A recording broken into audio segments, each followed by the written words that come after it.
bonsoir. Bonsoir, monsieur. Monsieur le ministre, le 23 mai dernier, le président de la République a officiellement inauguré le stade olympique Maréchal Idriss Déby Itno, fruit de la coopération sino-tchadienne. En votre qualité justement de chef du département concerné, quels sont vos sentiments? Je suis animé par un double sentiment. Par un sentiment de gratitude, d'une part, et aussi par un sentiment de bonheur. Sentiment de gratitude, d'abord, je remercie la coopération sino-tchadienne qui a permis en fait d'avoir cet stade. Et je remercie également le maréchal président de la République, Mahamat Idriss Déby Itno, qui a fait beaucoup d'efforts pour que ce projet arrive à terme. D'autre part, sentiment de bonheur, parce que pour nos sportifs, nous avons, par manque des infrastructures adaptées, parfois notre équipe nationale loue des stades à l'étranger. Aujourd'hui, nous avons un stade qui répond aux normes internationales, que notre équipe nationale puisse désormais l'utiliser et accueillir des compétitions ici sur place. Sentiment de bonheur pour nos sportifs, mais il y avait des sportifs absents, monsieur le ministre, y compris dans le comité d'organisation. On s'attendait à voir les anciennes gloires du sport. Où étaient-ils? Je me demandais, quand on a évoqué que les sportifs étaient absents, qui est plus sportif que les 23 fédérations? Toutes les 23 fédérations, les présidents des 23 fédérations étaient présents dans le comité sous-comité sport. Et nos grands sportifs qui ont quand même fait un nom étaient aussi présents, dont Doram Jafet, que j'ai vu sa réaction au niveau sur les réseaux sociaux. Absent ou présent? Présent dans le comité d'organisation. C'est lui qui n'a pas voulu venir. Il a ses propres raisons. Il disait que son club organisait un championnat, donc par souci d'emploi du temps, qu'il ne pouvait pas être là. Et il est sorti sur les réseaux sociaux pour dire que voilà, donc il n'a pas été invité. Alors que nous avons toutes les preuves, nous l'avons invité formellement et nous l'avons mis dans le sous-comité sport.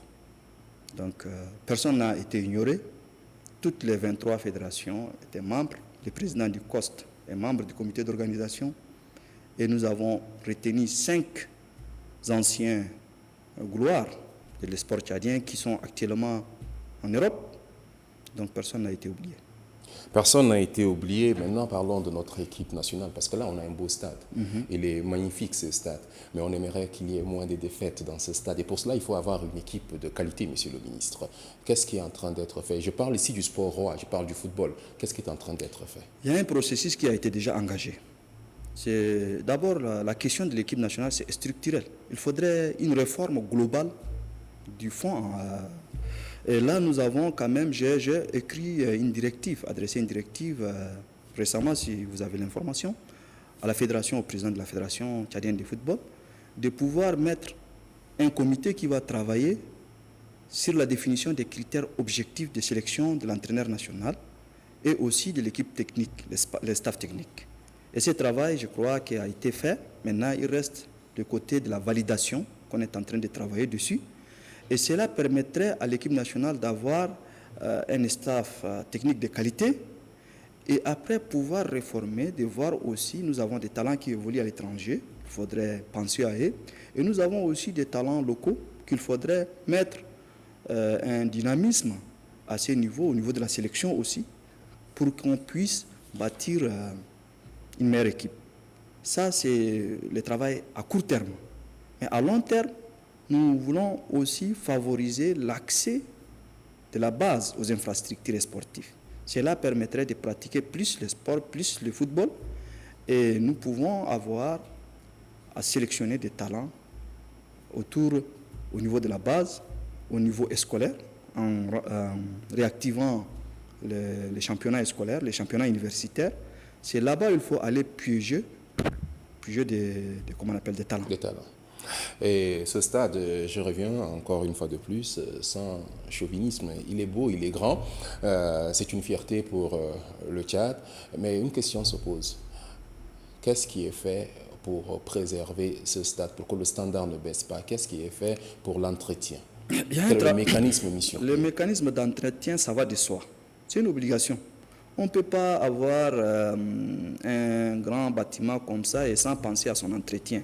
On est en train de travailler sur les mécanismes, mais nous avons aussi mis un comité provisoire de gestion qui est composé de 8 personnes, donc pour pouvoir assurer maintenant la gestion administrative de cette structure.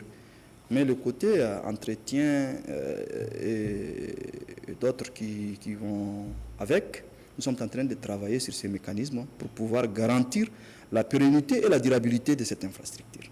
Ça va de soi. Ça va de soi. Monsieur le ministre, ce stade, il est omnisport. Donc, nous avons jusque-là parlé que du football, élargissons un peu.